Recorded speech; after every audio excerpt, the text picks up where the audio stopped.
right, good morning, guys. Good morning. We're going to be doing the second lesson in Unit 3, which is claims. So I want you guys to look at the board before we start our lesson. And all eyes on the board. I want you to take note of the essential question. And I want you to turn to page 166. And you're going to box in your learning targets with a yellow highlighter. And above, you're going to write your essential question. 2 minutes.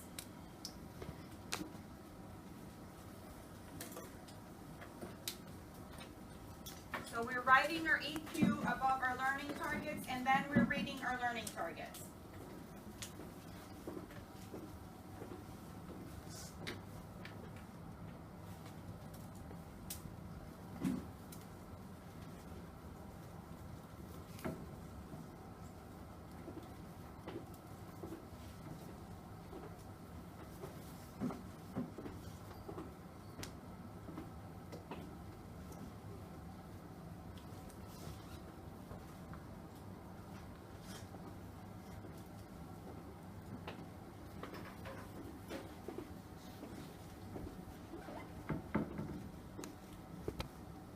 Writing our EQ? Yes. Alright, so if we look at page 166, our first learning target is to identify a writer's claim through writing and sharing. And our second target is to identify reasons for and against the topic and write and share my own claim. So today we're going to be talking about claims. And who can tell me what a claim is? What do you think a claim is? What comes to mind when you hear the word? Like your personal thought. Your personal thought? Yes, Diego? Like a statement. A statement? Your own opinion. Your own opinion? Like when I think of claim, it's like Something something you take as yours. you take as yours. Anyone else? Okay, so all of them are correct. So what I want you to do is I want you to turn to question 1. And it says, before reading, think about the different meanings of the word claim. Write the meanings below. For example, one meaning is to request or claim something. So let's answer question 1. 2 minutes. Question 1. I want you to look to the side of page 166, and I want you to highlight both of these boxes. These boxes contain your vocabulary. You're going to need to know these words in order to understand Don't Ban Peanuts at School. So I'm going to read it for you, and then you guys are going to listen, and then I'm going to give you further instructions. So for now, I just want you to box these 2 in and read the vocabulary words.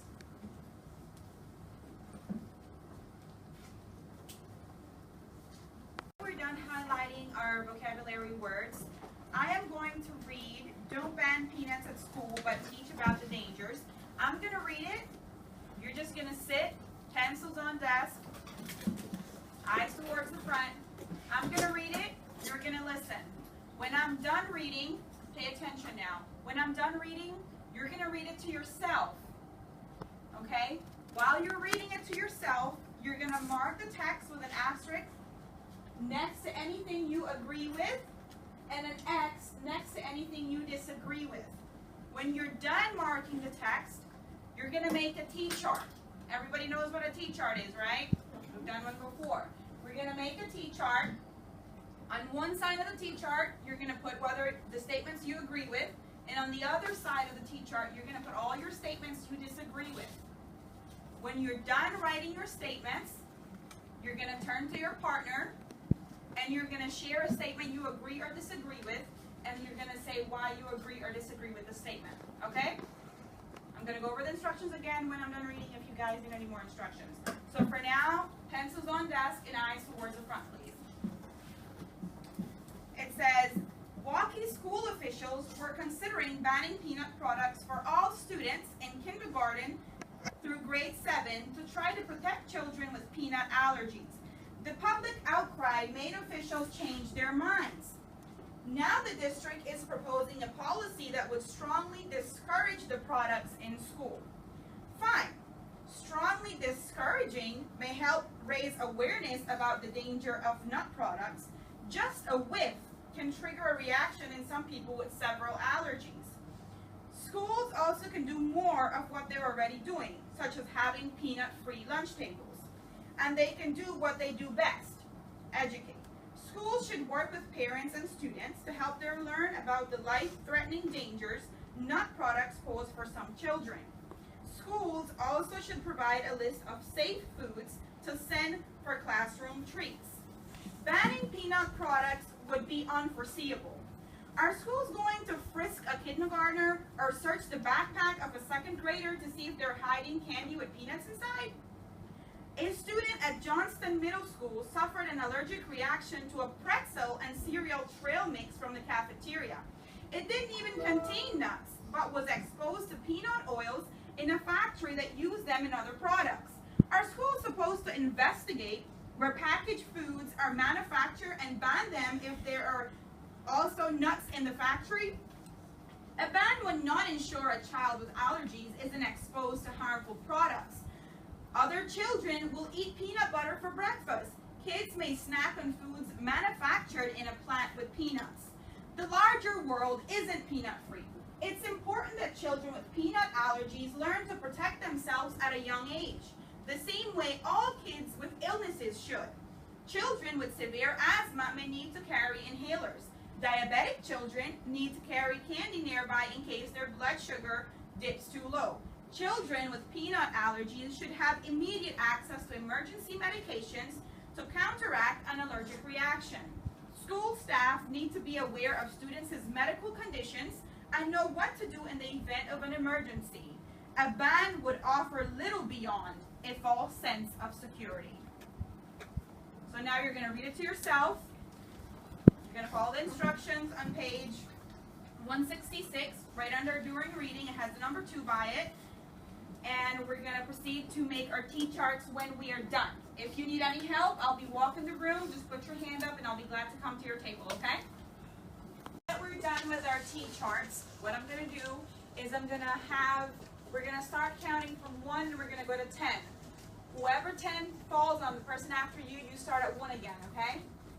And then you're going to find your number and then you're going to discuss the T-chart, okay? So we're going to start here. 1, 2, 3, 4, 5, 7, 8, 9, 10. 1, 2, 3, 4, 5, 6, 7, 8, 9. 10. Okay, find your partner. Find your number.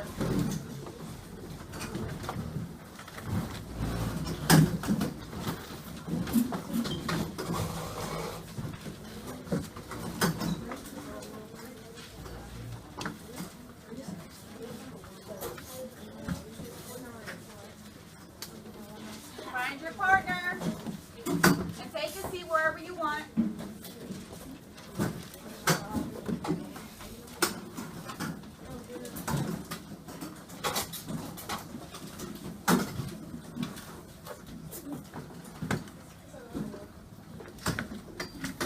Okay, now that you've found your partner and you've taken a seat, your instructions are as follows. You are to look at each other's T-chart. You are to compare your statements. Do you have something that I agree with? Do you have something that I agree with that I don't have? And then if you have something that you agree with that I don't necessarily agree with, tell me why you agree with it. Tell me why you disagree with it. Okay? So we're looking, we're sharing, we're having conversations. I don't only want to see one person talking. You're supposed to be discussing your T-charts, right? So a conversation takes 2. So let's go. You have 3 minutes. Let's go.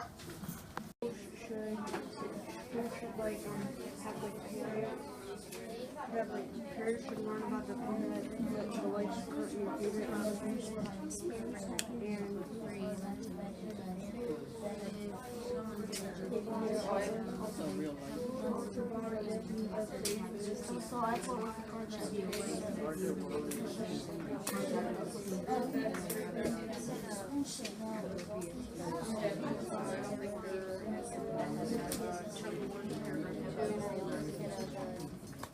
I put that as a B because kids need to know what they're going to do. If they know that they have like peanut allergies, I know that what's a good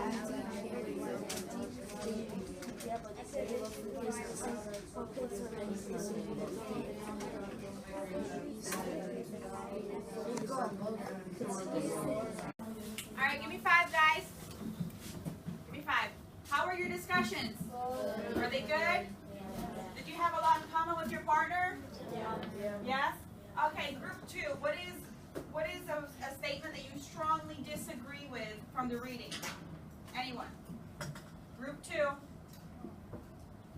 Yep. I said that basically summed up that they banned peanuts off Why do you disagree with that? because I think that peanuts are a Great source of protein. Who else disagrees with that statement, Angel?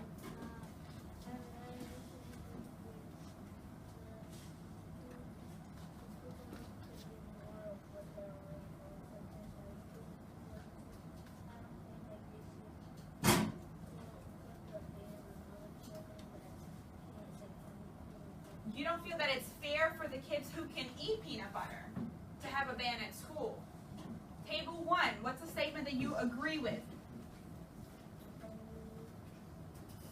I said that schools also should provide a list of safe foods to send to country kids because like when some kids are like disabled and don't know how to read. Okay. So like when you learn, when the teachers like learn the dangers of peanuts, they have like a list to look at like what Good. to eat. You guys agree with that? Table 5, give me a statement that you disagree with from the reading. Anyone? Go ahead. Banning peanuts first, providing safe foods. Okay, so you're saying that you disagree with the fact that peanuts should be banned all the way from kindergarten through grade 7. Why do you disagree with that statement? Because I think kids kids with allergies know not to eat peanuts and would ask someone if they were exposed to peanuts and they knew about those. Okay, so you're saying that kids who have allergic reactions to peanut or any peanut products, they already know that they have those allergies, so you don't think that they would eat it on purpose, so why ban it? Okay, does anyone else agree with that? What about table 4? Give me a statement that you agree with from the reading.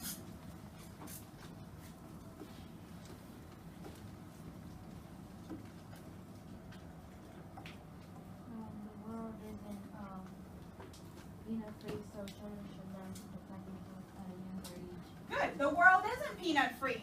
So if they ban peanuts at school, when you got a job out there, do you think that they're going to ban peanuts at your job because you're allergic to peanuts? Okay. How about table 5? Give me a statement you disagree with.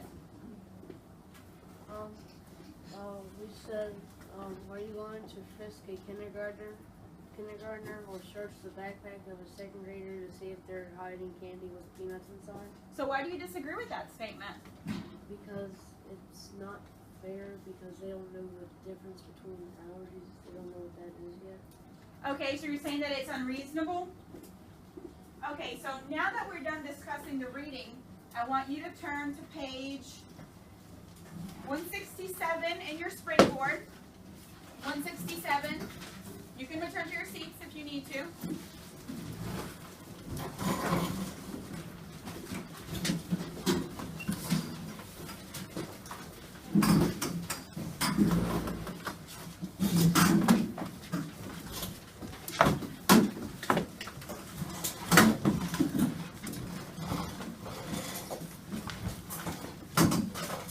Okay, we're turning to page 167 in springboard, and we're going to answer questions 3, 4, and 5. We're going to answer 3 first. Question 3 says, which of these sentences from the editorial is the best example of a claim? You have A, schools also should provide a list of safe foods to send for classroom treats. This is in chunk 1. B, a ban would offer little beyond a false sense of security. This is in chunk 2. And don't ban peanuts at school, but teach about the dangers in chunk 1. Now remember, what we're doing here is identifying the best one that's an example of a claim. If you don't necessarily remember what a claim is, turn back to page 166, and right at the top says, what is a claim? You can read that to help you identify the claim. After you identify the claim, you're going to paraphrase the claim of the editorial. What does paraphrase mean? Who can tell me what paraphrase means? Diego? Don't put in error marks. words? Talea? That's okay, perfect. So after that, then you're going to explain why you agree or you disagree with the claim. Then you're going to share your position with one of your classmates. You're going to practice speaking clearly, and you're going to refer to evidence from the text to support your position. All right? Let's go. Group discussions. Everyone should have a slip that looks like this. Everyone should have an exit slip. Does everyone have an exit slip? Yes. Okay, so you're going to put your name, your date, and your class period, and then you're going to answer 2 questions. Okay? What is a claim? And the second one, why is it important to effectively support a claim with evidence in a modified debate? You're going to answer these 2 questions in a full sentence, more than 1 sentence if you would like to, but it has to be a full sentence. Okay? Yes? Do we use our book or do we just close it and just put it in our lesson? I would like to see you guys give me your point of view, tell me how you feel, and what did you learn from the lesson, okay? If you need reference, you can look at your springboard, but I would prefer if you guys write what you learned from the lesson today instead of writing word for word from springboard, okay? So paraphrase what you learned, what a claim is, and then you can tell me why it is important to support it with evidence, okay?